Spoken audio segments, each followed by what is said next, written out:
And now I would like to invite the second presenter, Willy FAUTRÉ from Human Rights Without Frontiers organization based in Brussels. And the title of his presentation today is Opposition to Jehovah Witnesses in Russia, Legal Measures. My name is Willy FAUTRÉ. I am the director of Human Rights Without Frontiers here in Brussels. And I first want to thank you for inviting me to this exceptional webinar about the opposition to Jehovah's Witnesses in Russia, and more specifically about the legal measures used and abused to persecute and prosecute Jehovah's Witnesses in Russia. As of the 15th of August, 44 Jehovah's Witnesses were in prison in Russia. 10 had been convicted and 34 were in pre-trial detention. Additionally, 173 Jehovah's Witnesses were under orders forbidding them from leaving their hometown, and 379 under criminal investigation. These individuals ranged in age from 19 to 90 years old. Why are so many Jehovah's Witnesses being put behind bars in Russia? Worldwide, they are known to be law-abiding citizens, to be non-violent. They may be in prison as conscientious objectors to military service or for proselytizing activities in some countries. But this is not the case in Russia. In Russia, they are accused of being extremists. Since April 2017, when the movement was banned by the Supreme Court, 1,107 of their homes have been raided, including 310 already this year in 2020. These raids have continued even during the COVID-19 pandemic.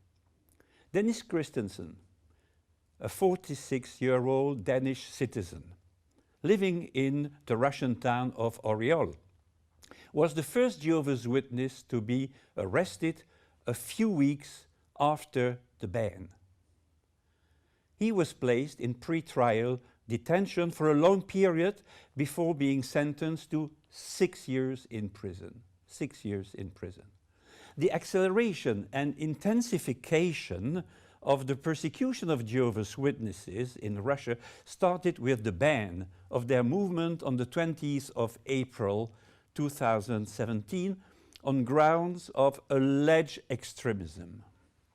On that very day, Russia's Supreme Court ruled that Jehovah's Witnesses' national headquarters in St. Petersburg and all local branches were extremist, and thus should be closed and immediately stop all activities. Additionally, the Supreme Court ordered all their property to be seized by the state. The Jehovah's Witnesses Administrative Center appealed the decision, but on the 17th of July 2020, Russia's Supreme Court upheld its earlier ruling to liquidate the administrative center and its 395 legal entities, as well as to ban all activities and seize all properties. It is estimated that their properties are worth over 125 million US dollars. The ruling immediately entered into force, but although it did not, in theory, suppress the freedom of worship of Jehovah's Witnesses, their religious activities, carried out either individually or collectively, were afterwards labeled extremists and criminalized in practice. The arrest and lengthy prison sentencing of Dennis Christensen was a strong warning to Jehovah's Witnesses and the international human rights community. The law would be strictly and firmly implemented. After nearly a year-long criminal trial with over 50 court appearances, 50 court appearances. Dennis Christensen was sentenced to 6 years imprisonment for allegedly organizing extremist activities of a banned organization. The Oriole community of Dennis Christensen was specifically targeted because the Oriole Regional Court had previously ruled that their group was considered extremist. On the 23rd of June 2020, Christensen was granted parole after serving half of his sentence. However, the Kirk's Regional Public Prosecutor's Office blocked his release request. The prison authorities then placed Christensen in a punishment cell for 10 days for alleged minor violations of prison rules, despite his poor health. He is still in prison right now. The accusation of extremism against Jehovah's Witnesses are not new. According to statistics from Russia's Justice Ministry, during the period of 2007-2017, local courts had banned at least 8 Jehovah's Witnesses organizations on the basis of the 2002 law against extremism, as well as 95 pieces of Jehovah's Witnesses literature. In most cases where publications were deemed extremist, the justification was that this literature allegedly claimed their interpretation of the Bible was superior to other Christian religions. This was considered a sign of extremism. A turning point in Russia's anti-extremism strategy was when an amendment was passed in 2006 that removed the necessity for violators of the law to be associated with violence or calls to violence. This amendment to the anti-extremism law opened the door to arbitrary and unrestrained interpretations of the concept of extremism. It has led to the criminalization of freedom of thought, expression, worship, and assembly, as well as to police raids, fabricated charges, arrest and sentencing of members of peaceful groups such as Jehovah's Witnesses. The persecution of non-Orthodox minorities of foreign origin or without so-called historical roots in Russia is based on the political philosophy of spiritual security. This concept is promoted by the Kremlin and the Russian Orthodox Church with the support of far-right nationalist, xenophobic, and anti-American movements. In this 2000 national security concept, Russian President Vladimir Putin stated that, and I quote, "protection of the cultural, spiritual, and moral legacy, historical traditions, and the norms of social life was a matter of national security," unquote. He also argued that for a state policy to maintain the population's spiritual and moral welfare and to counter the adverse impact of foreign religious organizations and missionaries.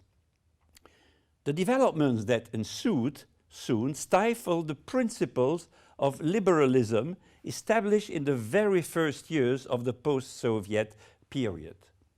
The progressive 1990 law on freedom of worship, adopted by Russia under President Mikhail Gorbachev, attracted large numbers of American and European Protestant missionaries who believed that the former Soviet Union would be a vast territory for missionary work. This development raised the wrath of the Russian Orthodox Church. A new law was necessary to end the perceived invasion by Protestant and American so-called cults who were portrayed by the Russian Orthodox Church as threatening the national identity. To this end, the Orthodox Church and the anti-cult movement led by Alexander Dworkin intensely lobbied the Russian parliament. They mobilized conservative segments of society to replace the liberal 1990 law with a new one aligning with their agenda. They won this first legal battle when President Yeltsin passed the 1997 law on freedom of conscience and religious association, which differentiated between traditional and non-traditional religions in Russia. Since then, the concept of spiritual security as part of national security has been developed and instrumentalized by the ruling authorities and the judiciary to restrict the rights of non-Orthodox religious minorities of foreign origin and to criminalize their beliefs, their teachings, their religious publications and their peaceful activities. However, the notion of spiritual security is part of a much broader security context in Russia. On the 20th of July 2012, Putin signed a bill into law that required independent groups to register as so-called foreign agents if they received any foreign funding and engaged in so-called political activities. Consequently, Russian NGOs that received funding from the European Union, the United States, American or European foundations were infamously labeled foreign agents by Moscow. This law was justified by the assertion that so-called foreign agents are a threat to the Russian identity, the national Orthodox values, the social and religious cohesion, and national security. The label foreign agents breathed new life into the old Soviet accusation of espionage that still finds hold in the minds of the older Russian generation and acts as a synonym for spy or traitors. In this context of foreign agents hunting, Jehovah's Witnesses, a movement coming from the United States and having its headquarters in that country, became a priority target as they spread on historically canonical Slavic lands with a theology challenging the message of the Orthodox Church. In the meantime, the amended anti-extremism law had been purged from its fundamental element of violence and could be used against Jehovah's Witnesses. In all of the Russian Orthodox press statement concerning the 2017 ban and subsequent arrests of Jehovah's Witnesses, the egregious violations of religious freedom or misuse of the anti-extremism law has never been raised as such. In fact, it's been the opposite, with the Orthodox Church publicly announcing its support to the ban. For example, on the 20th of April 2017, Interfax Religion titled the press release, "Russian Supreme Court declares Russian branch of Jehovah's Witnesses extremist organization, orders its closure."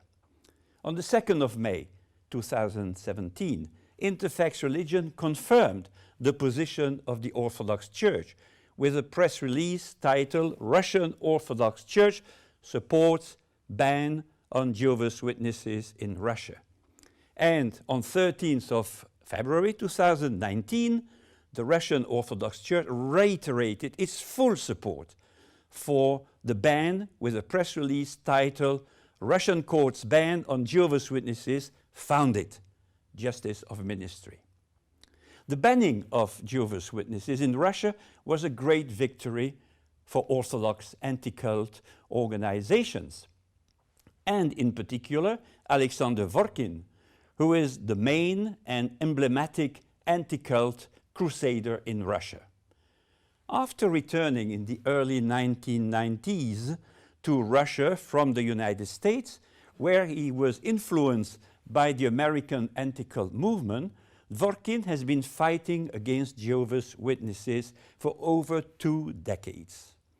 His stance aligns with Orthodox values dear to Patriarch Kirill and the spiritual security concept dear to President Putin.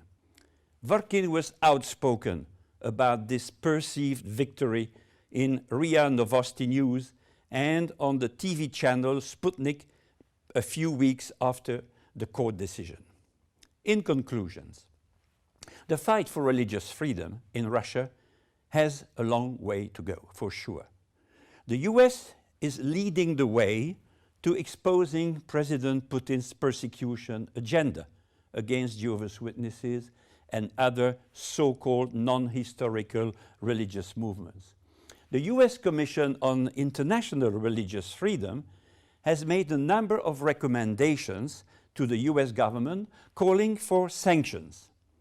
Sanctions that include the Russian anti-cult movement and their mentor Alexander Dworkin, but also the FECRIS International anti-cult movement he has been the vice president of for several years.